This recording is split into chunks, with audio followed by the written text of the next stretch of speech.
Hello student, स्वागत है आपका फिजिक्स विथ इलेक्ट्रॉनिक्स पाठशाला में।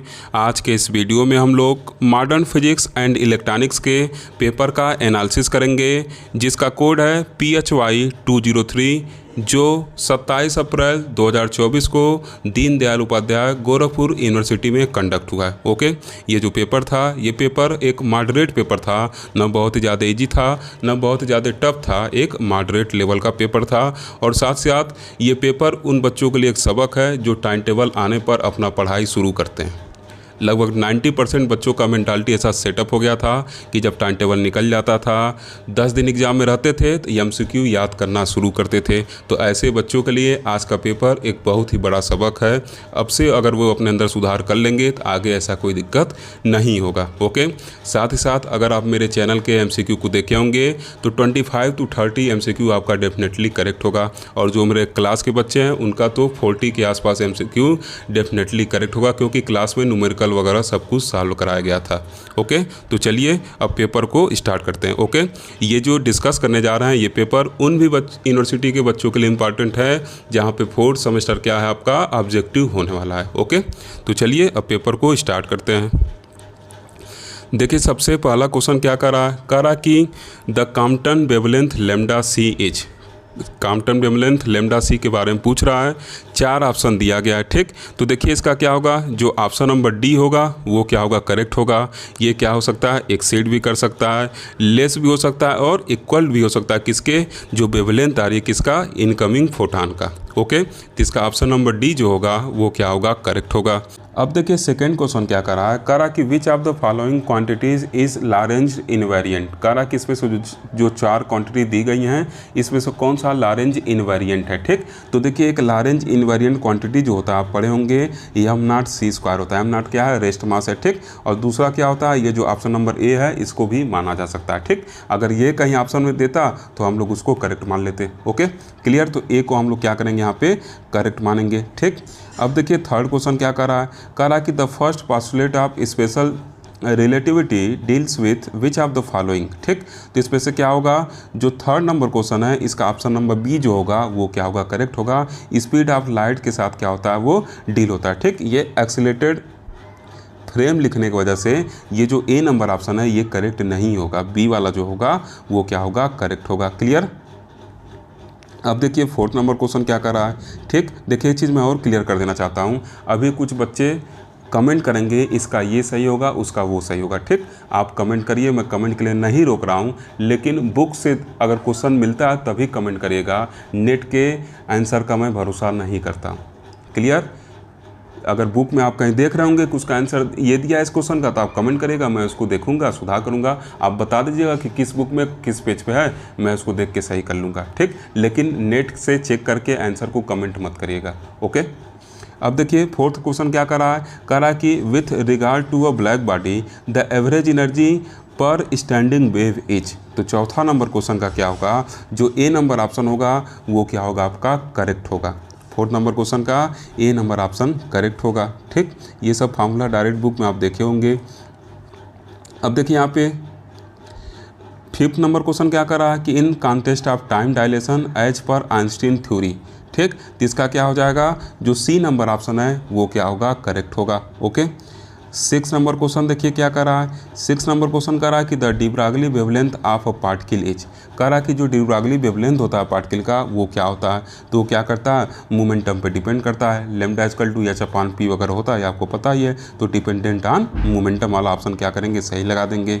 ठीक, अब देखिए 7 नंबर क्वेश्चन क्या कर रहा है। 7 नंबर क्वेश्चन कर रहा है कि how many RC section are used in RC phase shift oscillator. ये आपको कराया गया क्वेश्चन है। ठीक, कितना, 3 यूज करते हैं। एक RC क्या करता है, 60 डिग्री फेज शिफ्ट करता है, 3 यूज करेंगे तो 180 का क्या करेगा, फेज शिफ्ट कर देगा। क्लियर। तो क्या हो जाएगा, जो बी नंबर ऑप्शन है वो क्या होगा, करेक्ट होगा। ओके, बी नंबर ऑप्शन जो होगा वो करेक्ट होगा। क्लियर। अब देखिए यहाँ पर अर्थ नंबर क्वेश्चन ये न्यूमेरिकल इस टाइप के आपको क्लास में कराए गए हैं। ठीक, अब देखिए ये न्यूमेरिकल वगैरह आना एक बहुत ही अच्छा संकेत है कि अब पेपर का स्टैंडर्ड कुछ बढ़ाया जा रहा है।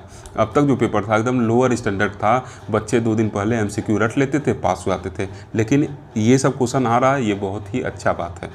ठीक। अब देखिए इसमें आपको क्या करना है, क्यू पॉइंट निकालना है। तो जब मैं क्यू पॉइंट पढ़ाया था तो बताया था कि क्यू पॉइंट का कोऑर्डिनेट क्या होगा, VCE होगा और साथ साथ क्या होगा, IC होगा। इन दोनों के वैल्यू को निकालना है। अब देखिए एक इसमें होशियारी क्या किया है, जो VCC का वैल्यू है उसको क्या कर दिया है, ग्राउंडेड कर दिया, मतलब VCC को 0 कर दिया है और इमीटर के क्रॉस क्या किया है, सप्लाई दे दिया है। नो डाउट इमीटर के प्लस सप्लाई दिया तो उससे कोई दिक्कत वाली बात नहीं है। आपको सिंपली KVL लगाते हुए चीज़ों को सॉल्व कर ले जाना है। ओके, KVL लगाइए, आप तुरंत रिजल्ट पा जाएंगे। ठीक, किस फार्मूला से रिजल्ट निकलेगा उसको मैं बता देता हूँ। देखिए IC का जो वैल्यू होगा वो कैसे निकलेगा, IC इक्वल टू आप VE लिखिएगा। ठीक, क्या लिखेंगे, VE लिखिएगा। ठीक, माइनस VBE लिख दीजिएगा और नीचे क्या लिखिएगा, RB अपान बीटा लिख दीजिएगा। इससे आपका क्या होगा, IC का वैल्यू आ जाएगा।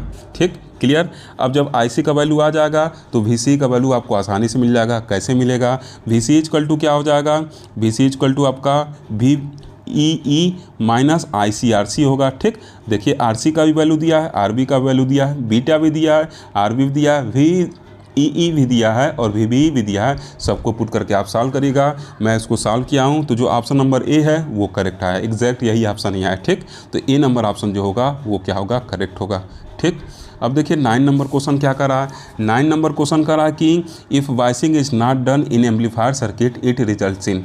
अगर हम लोग बायसिंग नहीं करेंगे तो क्यू पॉइंट क्या करेगा, फ्लक्चुएट करेगा। उसके फ्लक्चुएशन से क्या होगा, जो एम्पलीफिकेशन है वो अनफेथफुल होने लगेगा। ठीक, तो इस वजह से B नंबर ऑप्शन जो है वो क्या होगा, आपका करेक्ट होगा। ओके, अब देखिए 10 नंबर क्वेश्चन, ये सब MCQ आपको कराए गए हैं। 10 नंबर क्वेश्चन क्या करा कि the circuit that provides the best stabilisation of operating point is. ठीक, तो देखिए जो सर्किट क्या करती है, स्टेबलाइजेशन पॉइंट को क्या करती है, बेस्ट स्टेबलाइजेशन प्रोवाइड करती है, वो सबसे अच्छी सर्किट क्या है, पोटेंशियल डिवाइडर बायस सर्किट है। ठीक, ये सब कुछ डिटेल में आपके कॉपी में लिखवाया गया था। इसका क्या होगा, C नंबर ऑप्शन जो होगा वो क्या होगा, करेक्ट होगा। ओके, ये न्यूमेरिकल भी अभी हाल में करवाया था। अब देखिए थर्मल रनवे, ये पूरा हेडिंग डलवा के आपके कॉपी में लिखवाया गया है। क्या, थर्मल रनवे आकर्ष वेन, कब आकर्ष होता है, जब ट्रांजिस्टर क्या होता है, बायसिंग में नहीं रहेगा तो थर्मल रनवे क्या होता है, आकर्ष होता है। और भी कई सारे उसके साइड इफेक्ट वगैरह हैं, जिस अगर बायसिंग ना करें तो। ठीक, सब कुछ आपको कॉपी में लिखवाया गया था। साथ साथ जब ये MCQ के वीडियो में भी ये सब क्वेश्चन कराया गया था। ओके, 12 नंबर क्वेश्चन क्या कर रहा है, कह रहा है कि transistor amplifier circuit biasing is used. Biasing क्यों यूज़ करते हैं, ताकि जो हम लोग का क्यू पॉइंट रहे वो स्टेबल रहे। ठीक, तो क्या होगा, stabilise the operating point. Okay, तो B नंबर ऑप्शन क्या होगा, करेक्ट होगा। अब देखिए कह रहा कि as per the result of the Michelson Morley experiment the speed of light. ठीक, तो 13 का क्या हो जाएगा, जो ऑप्शन नंबर D होगा वो क्या होगा, आपका करेक्ट होगा। ठीक, none of the above. Okay, अब देखिए 14वां क्वेश्चन क्या कहता है, 14वां क्वेश्चन कह रहा कि in Davisson Germer experiment electron get scattered uniformly in all direction, the energy of electron does not play any role, maximum and minima were observed। ठीक, देखिए maximum and minima were observed, और ये क्या रहेगा, अगर ऐसे दिया रहता electron get scattered non uniformly in all direction and maximum and minima were observe, तो हम लोग उसको करेक्ट मान लेते हैं। ठीक, लेकिन आधा ही पार्ट लिखा है क्या, maximum and minima were observe, तो इसी को हम लोग क्या करेंगे, करेक्ट मान लेंगे। Okay, clear. तो 14 का क्या हो जाएगा, जो C नंबर ऑप्शन होगा वो करेक्ट हो जाएगा। ओके, अब देखिए कह रहा कि which of the following quantity may exceed the velocity of light. ठीक, तो 14 का 14 तो हो गया, 15 है ना, 15 का क्या हो जाएगा, जो D नंबर ऑप्शन है वो क्या होगा, आपका करेक्ट होगा। ठीक, 15 का D करेक्ट होगा। क्लियर। अब देखिए 16 नंबर क्वेश्चन क्या कर रहा है, 16 नंबर क्वेश्चन कर रहा है कि इसमें से कौन सा एक्सपेरिमेंट है जो क्या करता है, एब्सोल्यूट फ्रेम के एग्जिस्टेंस को वेरीफाई करता है। ठीक, तो देखिए इसमें से कोई भी वेरीफाई नहीं करता, D नंबर ऑप्शन जो होगा वो करेक्ट होगा। एग्जैक्ट प्रूफ अभी इसका नहीं मिला है। Okay, clear. D number option को हम लोग क्या करेंगे, करेक्ट लगाएंगे। 17 नंबर क्वेश्चन पे अब आएंगे। 17 नंबर क्वेश्चन कह रहा है कि which of the following is not a correct expression for total energy of a particle.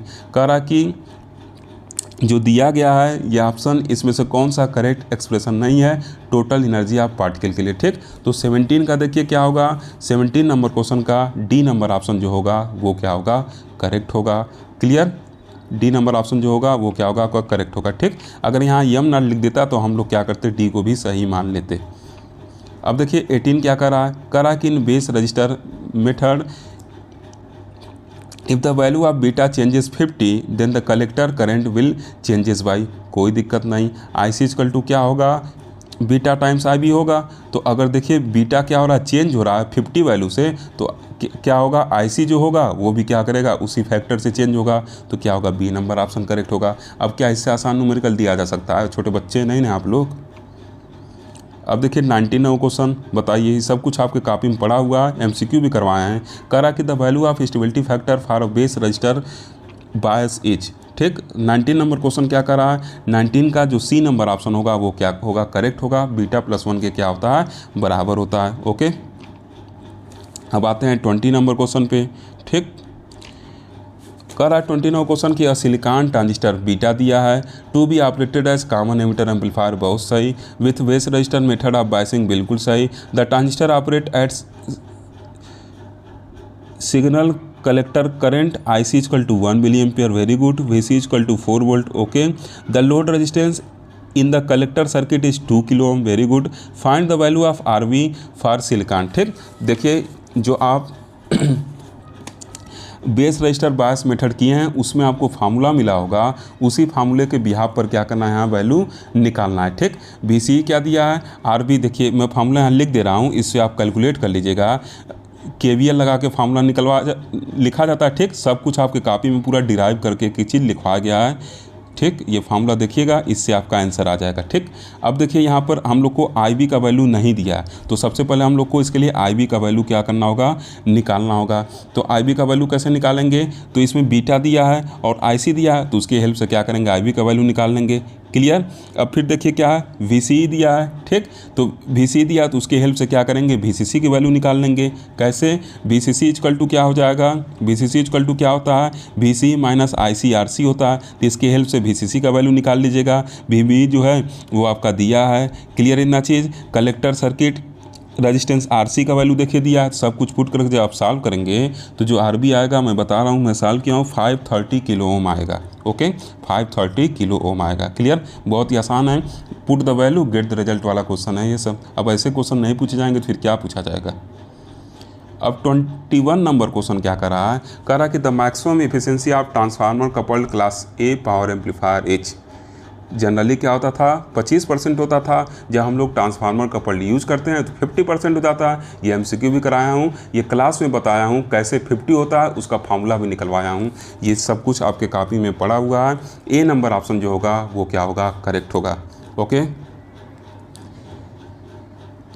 अब देखिए कह रहा है कि which class of amplifier operates linear region for only small part of input cycle. वाह क्या क्वेश्चन है, सी नंबर ऑप्शन जो होगा करेक्ट होगा, क्योंकि कट ऑफ की तरफ क्या होता है, क्लास सी एम्पलीफायर में क्यू पॉइंट शिफ्ट होता है, तो बहुत ही स्मॉल पार्ट जो होता है वो लीनियर रीजन में ऑपरेट करता है। सब कुछ बताइए। अब इससे आसान क्वेश्चन अगर दिया जाएगा तो फिर बीएससी में पढ़ने कोई मतलब नहीं है।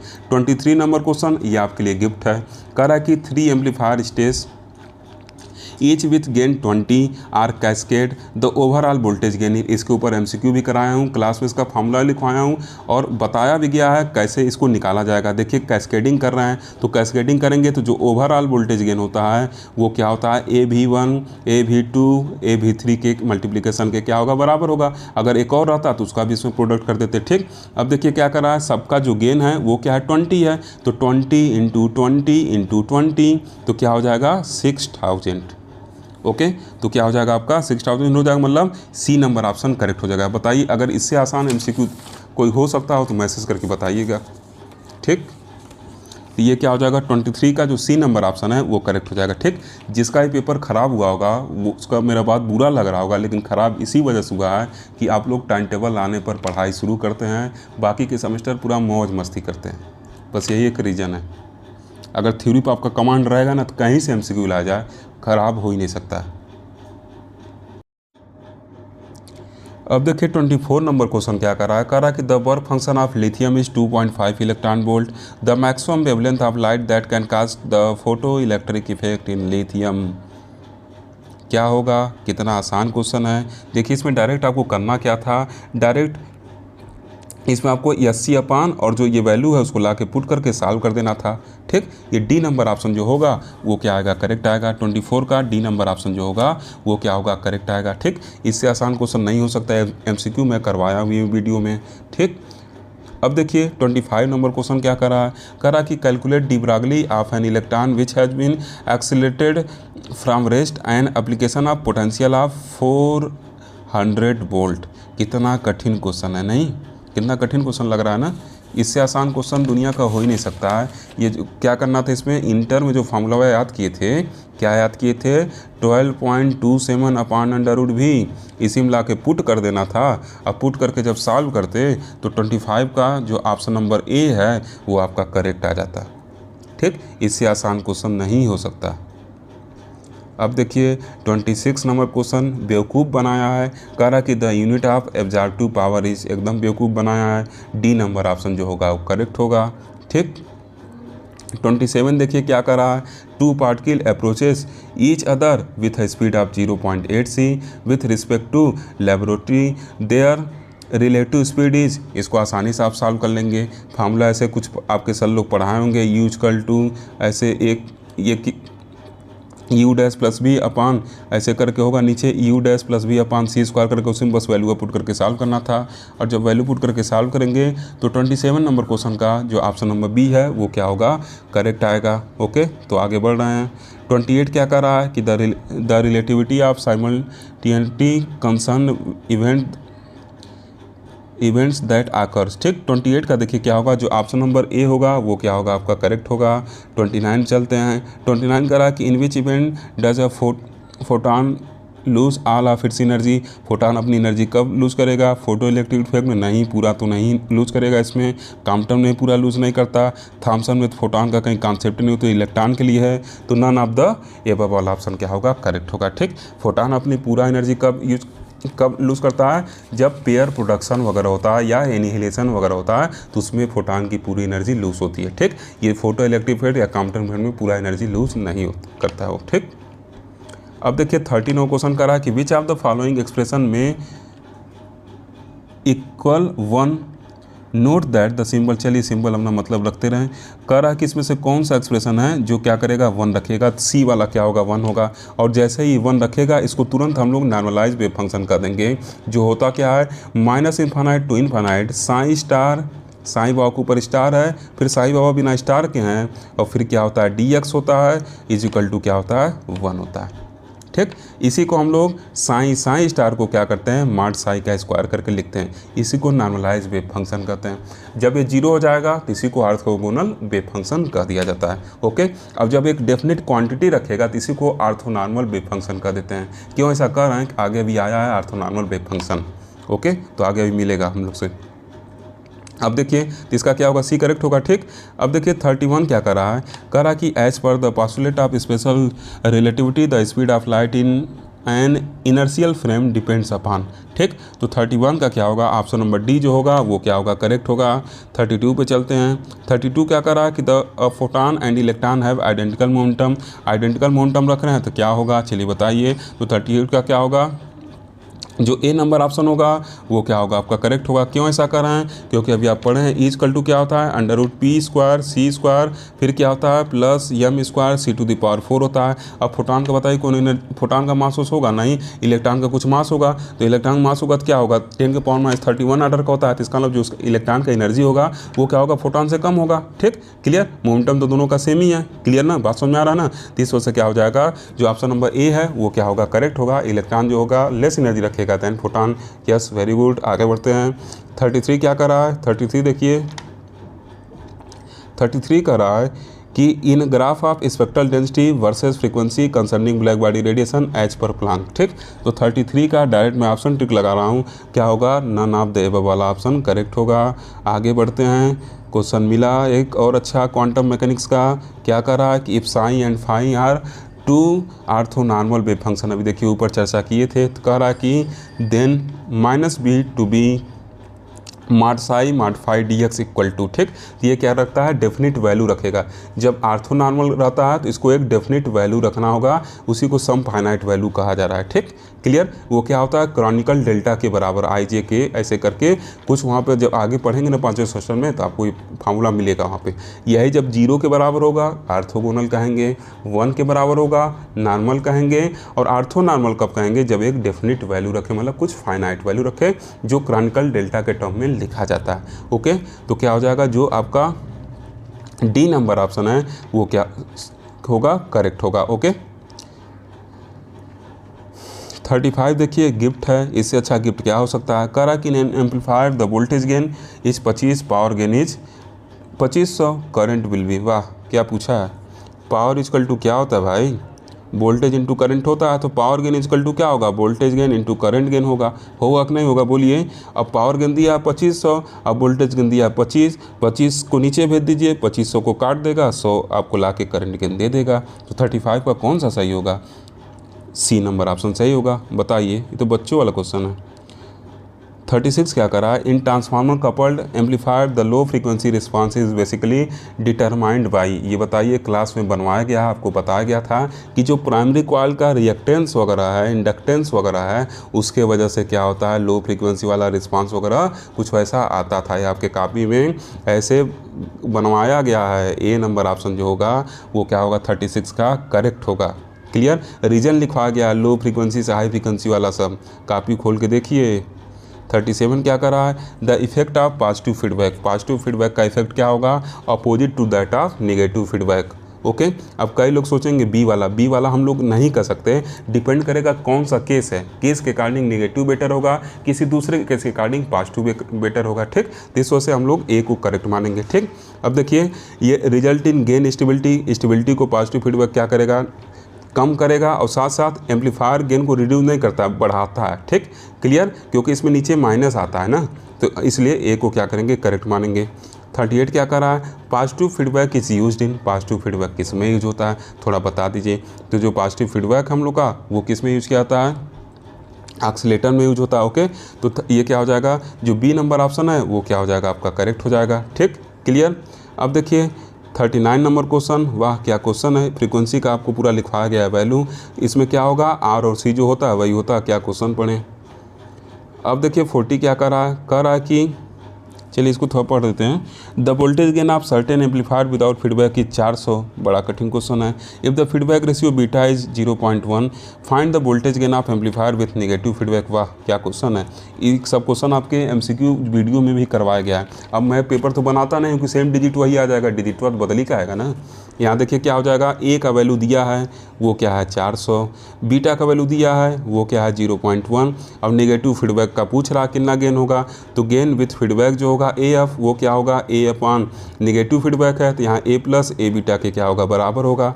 अगर ये पॉजिटिव रहता तो यहाँ पे माइनस आता है। जब इसको आप सॉल्व करेंगे तो सॉल्व करने के बाद जो 14 नंबर क्वेश्चन है इसका ऑप्शन नंबर डी जो होगा वो क्या आएगा, करेक्ट आएगा। ठीक, अब देखिए 41 नंबर क्वेश्चन क्या है, करा कि an important limitation of crystal oscillator is, ये क्वेश्चन आउट ऑफ सिलेबस है, ये ऑक्सीलेटर सिलेबस में नहीं है, इसका सी नंबर ऑप्शन क्या होगा, करेक्ट होगा। इसी वजह से क्लास में इसको पढ़ाया भी नहीं गया है। ओके, 42 क्या करा है, 42 करा कि the numerical aperture of an optical fibre depends upon, बताइए इससे आसान क्वेश्चन हो सकता है, किस पे डिपेंड करता है, the refractive index of core as well as refractive index of cladding. ठीक, अंडर रूट में करके लिखते हैं ना, अभी इसी के ऊपर एक न्यूमेरिकल भी दिया है, वाह क्या मज़ेदार क्वेश्चन है। 43 क्या करा कि the fibre optics, in fibre optics what is the phenomena of loss of optical power as light propagate over long distance, बताइए। ये सब क्लास में भी रिसेंट हमको लगता है कि 4-5 दिन पहले कराया गया था और एमसीक्यू वीडियो में भी कराया गया। क्या होता है, एटेनुएशन होता है। ओके, अब देखिए 44 नंबर क्वेश्चन क्या होगा, 44 नंबर क्वेश्चन आपको हवा नहीं लगने वाला है, ये जब क्वांटम मैकेनिक्स 5वें सेमेस्टर में पढ़ेंगे तभी आपको हवा लगेगा। इसका सी नंबर ऑप्शन जो होगा वो करेक्ट होगा। ओके, ये देखिए 45 भी आपको हवा नहीं लगेगा, ये भी 5वें सेमेस्टर का क्वेश्चन है। ठीक, इसमें भी एक पार्ट है इसका, quantum mechanics introduction to quantum mechanics, इसमें भी है, इस वक्त क्वेश्चन दिया गया था। डायरेक्ट मैं नहीं कह सकता कि ये आउट ऑफ सिलेबस है। ओके, लेकिन इतना डिटेल तो कहीं आप नहीं ही पढ़े होंगे। ठीक, वो डिटेल में 5वें सेमेस्टर में आपको ही पढ़ना है। ओके, तो 45 का ए नंबर ऑप्शन जो होगा करेक्ट होगा। जो साइन स्क्वायर होता है, मॉड साइन स्क्वायर, ये probability of the finding the particle को बताता है कि पार्टिकल की पाए जाने की संभावना क्या है। ओके, अब देखिए 46 क्या कर रहा है, 46 कर रहा है कि स्पेशल रिलेटिविटी डिस्क्राइब, तो क्या होगा, जो सी नंबर ऑप्शन होगा वो क्या होगा, करेक्ट होगा। ओके, 47 क्या कर रहा है, अब फाइबर ऑप्टिक्स एमसीक्यू देखिए कराया गया है, 47 करा a dot dot dot fibre is a dot dot dot fibre क्या होगा, ये देखिए जो ग्रेडेड इंडेक्स होगा वो क्या होता है, मल्टीमोड फाइबर होता है। और जैसे जैसे हम लोग ऐसे बढ़ते हैं क्या होता है, जो रिफ्रैक्टिव इंडेक्स है वो क्या करता है, वेरी करते हुए रहता है। ठीक, क्लियर ना। तो आगे बढ़ें। अब 47 का क्या हो जाएगा, जो बी नंबर ऑप्शन है वो करेक्ट होगा। अब आगे बढ़ते हैं, क्वेश्चन क्या पढ़ें, वीडियो फालतू लंबा होगा। 48 देखिए गिफ्ट है, क्या गिफ्ट है, बड़े वाले में स्क्वायर करके छोटका वाले घटा देना है। बड़का वाला कौन है, 1.55। इधर देखिए जो लोग देखे होंगे वो सनक गए होंगे, इधर जो लोग देखे होंगे वो नहीं सनके होंगे। इधर इफेक्टिव इंडेक्स देखिए दिया है 1.55, इधर देख के सनक गए होंगे। ठीक, इधर 1.50 दिया है। अब 1.55 का स्क्वायर करिए, इसमें से 1.50 के स्क्वायर को घटा दीजिए और इन दोनों को ऐसे लाके टोपी पहना दीजिए। टोपी बना के सॉल्व करिए। जब सॉल्व करेंगे तो 48 का ए नंबर ऑप्शन जो होगा वो करेक्ट आएगा, क्या 0.39। ओके, 49 क्या कर रहा है, इनसे मिल लिया जाए। कह रहा है कि what is the purpose of cladding in fibre optics cable, कहाँ क्लैडिंग करते हैं। अरे भाई हमको कोर को सुरक्षित रखना है, कैसे हम लोग ट्रांसमिशन वगैरह करेंगे, to protect the core from damage वगैरह। ठीक, पता चले जेसीबी कहीं खुदाई हो रहा हो, देख उसी को कोरवे तोड़ दे रख के। तो 49 का क्या हो जाएगा, बी नंबर ऑप्शन जो होगा वो क्या होगा, करेक्ट होगा। 50 नंबर क्वेश्चन क्या कर रहा है, एन ऑक्सीलेटर प्रोड्यूस ऑक्सीलेशन, कैसा एक सस्टेन्ड ऑक्सीलेशन प्रोड्यूस करता है, मतलब अनडेप्ट ऑक्सीलेशन प्रोड्यूस करता है। तो क्या होगा, जो बी नंबर ऑप्शन होगा करेक्ट होगा। इस तरीके से हम लोग पेपर को देख लिए। एक बहुत ही अच्छा पेपर था, आज के पेपर को देख के बहुत ही खुशी हुई है। ओके, अगर आपको वीडियो अच्छा लगा हो, लगता हो कि ये वीडियो आपके लिए हेल्पफुल हो, तो एक लाइक तो ज़रूर बनता है, तुरंत लाइक ठोकिए, अपने दोस्तों तक शेयर करते रहिए। Thank you for watching.